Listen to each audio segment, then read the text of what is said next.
উত্তাল সমুদ্র, দীর্ঘ বালুরাশির উপর দিয়ে লাল লাল কাঁকড়া হেঁটে বেড়ায়।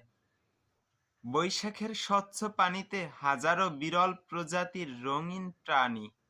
অসীম সমুদ্র, পৃথিবীর সবচেয়ে দীর্ঘতম সমুদ্র তীর কক্সবাজার সমুদ্র সৈকত। এত এত সব অপূরব সৌন্দর্য দেখার জন্য উৎসুক জনতার ভিড়। সারা দুনিয়া থেকে সেখানে মানুষ আসে। ধনী গরিব, সাদা কালো, এই অদ্ভুত রঙিন পরিবেশে আসার সাথে সাথে মানুষের মনেও ঘটে এক অদ্ভুত পরিবর্তন। অসীম সমুদ্রের মতো মানুষের মনটাও তখন সব ধরনের সীমানা ছাড়িয়ে যেতে চায়।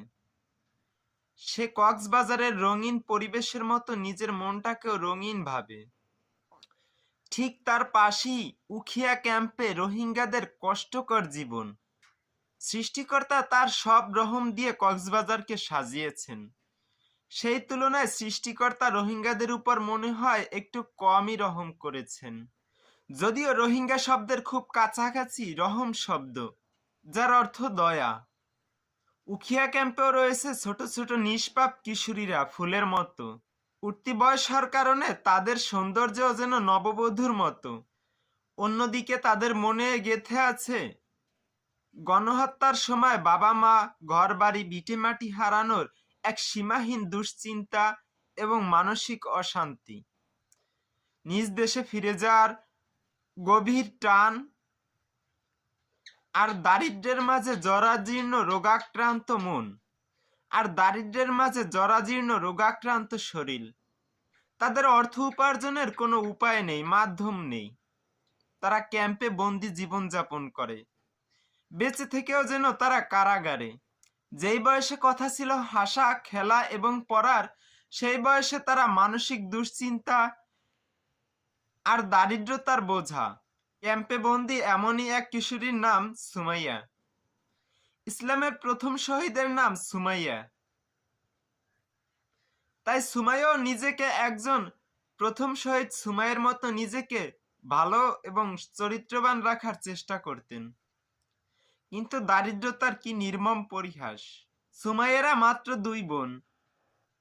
তার মা রোহিঙ্গা গণহত্যার সময় মৃত্যুবরণ করে। তার বাবা তাদের 2 বোনকে নিয়ে বাংলাদেশে আশ্রয় নেয়। তার বাবা বৃদ্ধ হয়, তাদেরকে ইনকাম করে খাওয়াতে পারে না। আর রোহিঙ্গাদের জন্য কাজেরও কোনো অনুমতি নেই। একদিন সুমাইয়ার ছোট বোন এসে সুমাইয়াকে বলে, আপু জানো, পাশের ঘরের ফয়সাল ভাই কক্সবাজারে একটা হোটেলে কাজ করে গোপনে। প্রতিদিন অনেক ফল আনে, তার আব্বু আম্মুরে খাওয়ায়। আপু জানো, আমরা না কতদিন ফল খাই না। নিজ দেশে যখন ছিলাম গাছের ফল টুকিয়ে এনে খেয়েছি, আর এখন শুধু কিছু চাল, আটা আর তেল। আপু, এভাবে মানুষ বাঁচতে পারে? দেখো আমি কত রোগা হয়ে গেছি, তোমার দিকে তাকাও। আর আব্বু, সে তো প্রতিদিন রোগে ভোগে।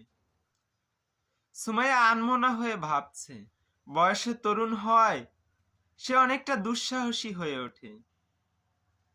সে চায় এই বন্দিত্ব ভাঙতে, কিন্তু কিছুই করার নেই। তাদের শিক্ষা নেই, অর্থ নেই এবং চলাফেরার স্বাধীনতাটাও নেই।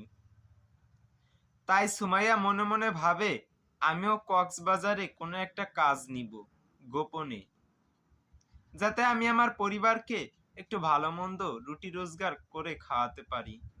এমন সময় অদূর থেকে এক বোন এসে তাকে বলে, জানোস, আমি না কক্সবাজারে ঝিনুকের মালা বিক্রি করি। এক একটি মালা বিক্রির বিনিময়ে আমি 20 টাকা করে পাই। আজকে অনেক খাবার এনেছি আমার আব্বু আম্মুর জন্য। তুই তো একা বসে থাকিস ঘরে, আমার সাথে যাবি?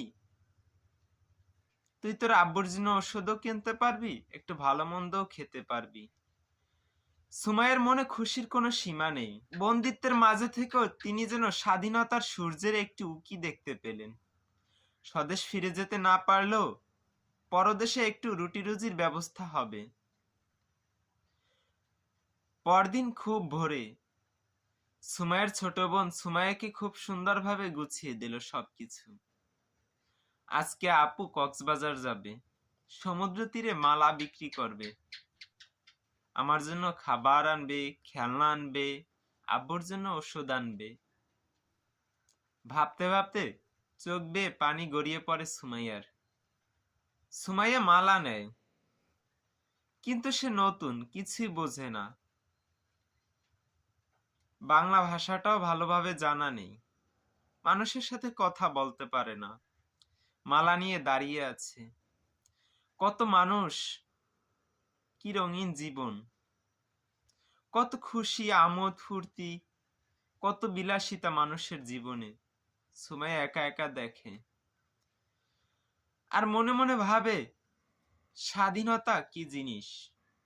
আজকে যদি আমরা স্বাধীন থাকতাম, কোন দেশের নাগরিক থাকতাম, শিক্ষা পেতাম, চিকিৎসা পেতাম, অর্থনৈতিক সংকট থাকতো না, পরিবারের মুখে হাসি থাকতো, আমাকে এখানে আসতে হতো না নিরাপত্তার সব ভয় ডিঙিয়ে।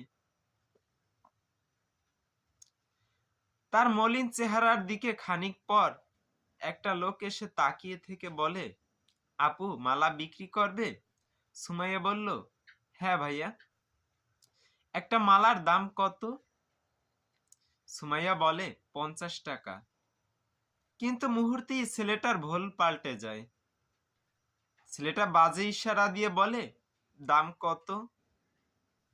সুমাইয়া খুব কষ্ট পায়, আর একদিক মুখ লুকিয়ে সরে পড়ে। ছেলেটির কাছে মালাটির দাম হয়তো খুব বেশি না, সুমাইয়া হয়তো 20 টাকা লাভ করত, কিন্তু এই 20 টাকা সুমাইয়ার জন্য ছিল অনেক বড় একটা দান, অনেক বড় একটা অনুগ্রহ। এই 20 টাকা দিয়ে হয়তো তার বাবার কোনো একটা জরুরি ঔষধ কিনতে পারত, অথবা তার বোনের জন্য একটা খেলনা, বা একটা ভালো কোনো খাবার। হ্যাঁ, এই 20 টাকার মূল্যই তার কাছে তখন 20,000 টাকা।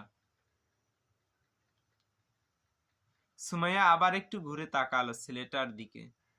ছেলেটা অনুতপ্ত হওয়ার অভিনয় করে আবার মেয়েটার কাছে গেল, বলল, আপু আমি মালার দাম কত জিজ্ঞেস করেছিলাম। ছেলেটা একটার জায়গায় 2টা মালা নেয়। সুমাইয়া মনে মনে ভাবে, ছেলেটা খুব ভালো, তার মনে হয়তো দয়া খুব বেশি, তাই প্রয়োজন ছাড়াও একটার জায়গায় 2টা মালা নেয়। সুমাইয়া নতুন, মালা বিক্রি বোঝে না, তাই সে একা একা দাঁড়িয়ে আছে আর হাঁটতেছে, কেউ তার কাছে আসে না। কিন্তু সে ছেলেটা সুমাইয়ের দিকে দৃষ্টি রাখে, দূর থেকে একটু একটু কথা বলার চেষ্টা করে, ভাব জমানোর চেষ্টা করে। সুমাইয়া খানিকটা ভয়ও পায়, আবার ভাবে ছেলেটা হয়তো খুব ভালো, তাকে দেখে মায়া লাগে তাই এমনটা করে। সুমাইয়া বয়সের কারণে স্বাভাবিকভাবেই ছেলেটাকে নিয়ে অনেক কিছু ভাবতে থাকে, কারণ সুমাইয়া কোনো দেশের নাগরিক নয়। বিবাহ তার কাছে একটা দূরকিবাদ বিষয় মনে হয়, কোনোদিন কারো মানুষ হতে পারবে কিনা তাও ভাবে সুমাইয়া একা একা। আর এই ছেলেটাই এখন তার জন্য একটা সোনার হরিণ হয়ে দাঁড়ায়। সে মনে মনে ভাবে, ছেলেটা কি আমাকে ভালোবাসে, সে কি আমাকে চিরদিনের জন্য তার করে নেবে। সুমাইয়া জানে আইনে অনেক জটিলতা আছে, রোহিঙ্গাদেরকে বাংলাদেশিরা বিয়ে করতে পারবে না, কিন্তু তারপরও সামান্য একটু আশ্রয় এবং কিছু রুটি রুজি আর থাকার জন্য, নিরাপত্তার জন্য সুমাইয়া তার দিকেই ঝুঁকে পড়ে। ছেলেটা তাকে একটু সাথে নিয়ে ঘোরার প্রস্তাব দেয়। সুমাইয়া ভয় আর আতঙ্কের মাঝেও রাজি হয়, কারণ ছেলেটা তাকে ভালোবাসার প্রতিশ্রুতি দিয়েছিল। ছেলেটা তাকে একটা হোটেলে খাবার খেতে নিয়ে যায়। সুমাইয়া কি যে খুশি, পৃথিবীতে এমন খুশি আর সে কখনোই ছিল না। এত দামি আর এত ভালো খাবার সে কোনোদিনও খায়নি। সুমাইয়া মনে মনে ভাবে, ছেলেটা যদি আমার বোন আর আব্বুর জন্য কিছু খাবার কিনে দিত। কিন্তু ছেলেটাও খুব চতুর, সুমাইয়ার চোখের ভাষা বুঝে ফেলে। সে পয়সা খরচ করতে মোটেও দেরি করে না, কারণ সে জানে সুমাইয়ের মতো সহজ সরল নারীদেরকে ঠকানো খুবই সহজ। সুমাইয়াকে খুশি করে ফেলে, আশ্বাস দেয়, ভালোবাসার আশ্বাস দেয়, ঘর বাঁধার স্বপ্ন দেখায়। হ্যাঁ, এই ঘর বাঁধার স্বপ্ন দেখিয়েই সুমাইয়ার সর্বনাশ। সুমাইয়া সবকিছু ভুলে যায়, তার সীমারেখা। ছেলেটা প্রচন্ড জাপটে ধরে সুমাইয়াকে। ভয়ের আতঙ্কের মাঝেও সুমাইয়া তাকে ভালোবাসে। ভবিষ্যৎ কি হবে তা না ভেবে সে ভাবে তার পরিবারের কথা, একটু আশ্রয় এবং একটা ঠিকানার জন্য। কিন্তু কয়েক মাস পরে সুমাইয়ার শরীরে দেখা যায় এক ভয়ঙ্কর পরিবর্তন। জীর্ণ শীর্ণ রোগাক্রান্ত সুমাইয়া পুষ্টিকর খাবারের অভাবে আরো জীর্ণ শীর্ণ হয়ে উঠছিল। তার প্রেমিকাও আর কখনো তার সাথে দেখা দেয়নি। একদিনের আনন্দ নেয়ার জন্য সে যেন কক্সবাজারে এসেছিল। ছেলেটির জন্য দুশ্চিন্তা, অপুষ্টিকর খাবার, অস্বাস্থ্য পরিবেশ, মানসিক দুশ্চিন্তা, বাবা মার চিন্তা এবং শরণার্থী হওয়ার যন্ত্রণা সবকিছু মিলেমিশে সুমাইয়া এক কঙ্কালসারে পরিণত হয়। সুমাইয়া তার ক্যাম্পের চিকিৎসকদের শরণাপন্ন হয়।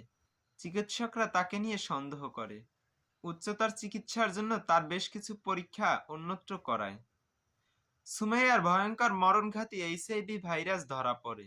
সুমাইয়া জানে না এইচআইভি কি, সে জানে না এর চিকিৎসা কি, বা জানলো এর চিকিৎসা নেওয়ার টাকা তার নেই। তার নেই বিশ্রামে থাকার সুযোগ, নেই ওষুধ কেনার খরচ। অপুষ্টি আর দুশ্চিন্তায় সুমাইয়া এক সময় মৃত্যুর মুখে গিয়ে দাঁড়ায়। তাকে হসপিটালে ভর্তি করা হয় জরুরি বিভাগে। ভাগ্যের কি নির্মম পরিহাস! সেই ছেলেটি তার খুব পাশি, সে ছিল ওই হসপিটালের একজন নার্স। মূলত ছেলেটিও ছিল এইচআইভি আক্রান্ত রোগী, কিন্তু সে চিকিৎসা, খাদ্য এবং বিশ্রামের মাধ্যমে সঠিক আছে, স্বাস্থ্য এখনো টিকিয়ে রেখেছে। কিন্তু সুমাইয়া তো আর তার মতো কোনো দেশের নাগরিক না। সে তো একজন রোহিঙ্গা, একজন শরণার্থী, ভিন দেশে আশ্রয় নেয়া। তার কি আর সাধ্য আছে এত ভালো আরামায়েশে থাকার? খানিক পর সুমাইয়ার চোখের পাতা নিভে এলো। সে ছেলেটির সামনেই মৃত্যুবরণ করলো। কিন্তু এতে কারো অনুতপ্ত হওয়ার কিছুই নেই, কারণ তারা তো রোহিঙ্গা। ছেলেটি একবার মনে মনে ভাবে, হয়তো এটা সেই আমার পাপের কারণেই মেয়েটি মৃত্যুবরণ করেছে।